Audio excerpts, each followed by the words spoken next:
A la luz de esta parábola de los talentos, creo que sería irresponsable y desencarnado de mi parte no decir alguna palabra sobre la situación terrible que está viviendo nuestro país.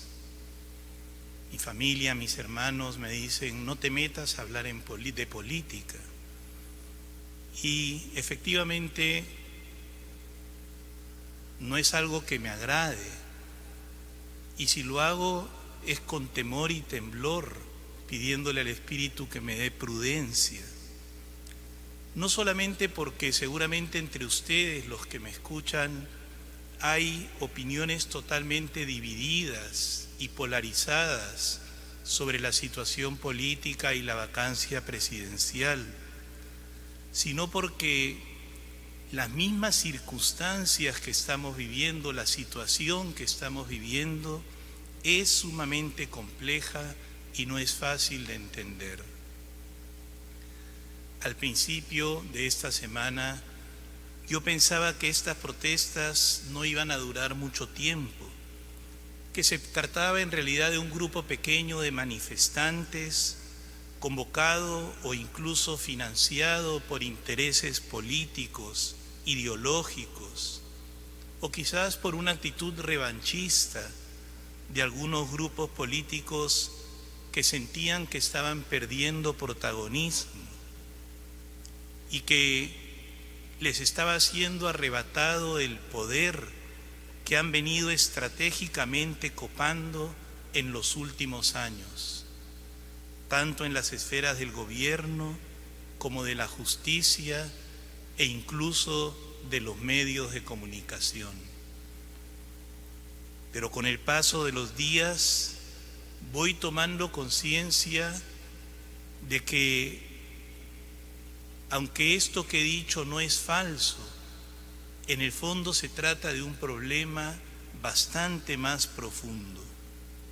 Es el estallido de la insatisfacción de una generación juvenil que está harta de la corrupción, que es como un cáncer, como un mal endémico que ha existido desde siempre en nuestro país, y no solamente en nuestro país, sino en muchos países del mundo.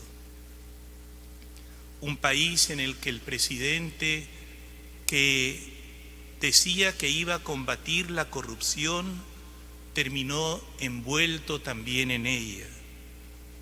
Una juventud que no se siente representada por la clase política, de una gran mediocridad intelectual, pero muy hábil para negociar bajo la mesa, movidas por intereses mezquinos y componendas.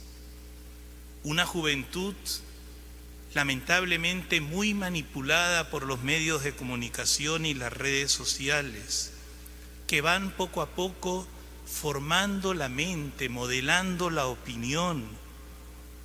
Jóvenes que a veces tienen una actitud muy poco crítica. En parte, este ir a las marchas se convierte en una moda. Hace poco me contaba un familiar que uno de sus hijos que participó de estas protestas, cuando el papá le preguntó ¿por qué vas?, él le respondió porque todos están yendo.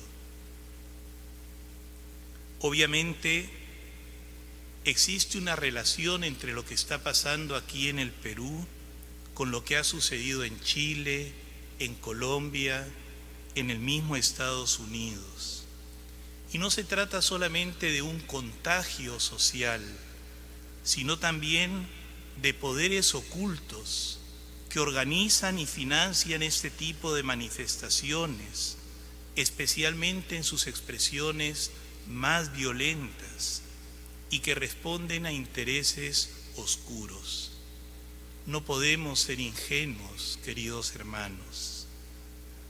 Pero volviendo a la situación del Perú, la gran pregunta que podemos hacernos es: ¿qué es lo que están buscando estos jóvenes? ¿Qué es lo que anhelan? ¿Cuál es la propuesta, la alternativa que ellos proponen. Y no solamente es que caiga Merino o que cambie el Congreso. Quieren un cambio radical en la manera de vivir la política, en el manejo de la función pública, pero lamentablemente no tienen claro en qué consiste ese cambio. ¿Cuál es el Perú que quieren construir?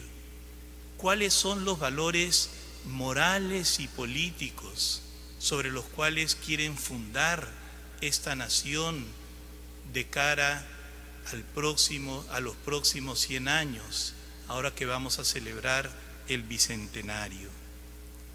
Por lo menos en las protestas multitudinarias de mayo de 1968 existía una propuesta ideológica con la cual podemos no estar de acuerdo, de corte marxista, freudiana, pero había en estos jóvenes un ideal de transformación social que movía a los estudiantes y a los obreros a manifestarse. Hoy los jóvenes protestan, pero me atrevo a decir que la mayoría no sabe bien para qué protestan.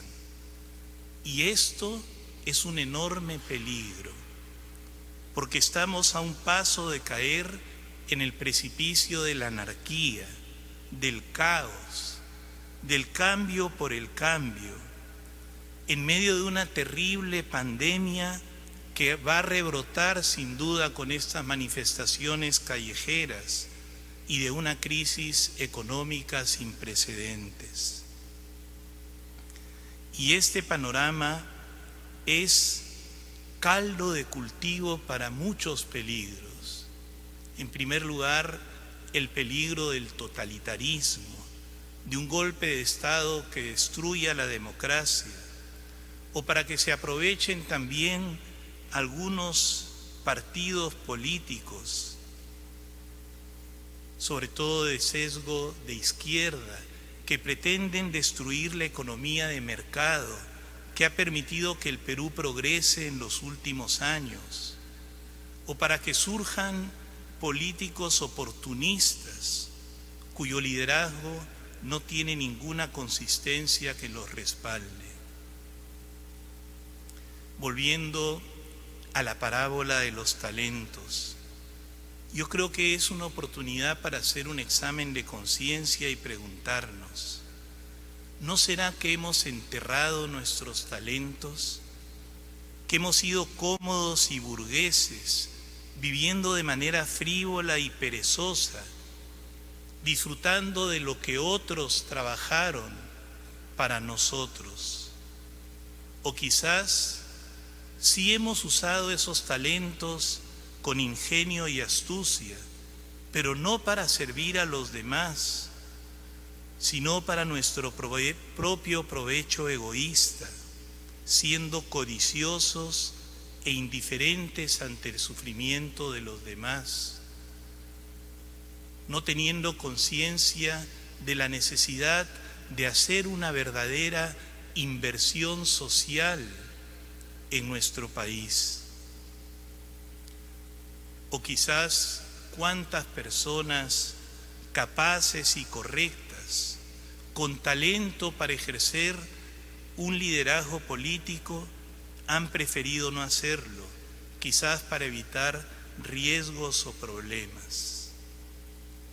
Y creo que quizá lo más grave es que tampoco hemos sabido reconocer los talentos y las inquietudes de los más jóvenes.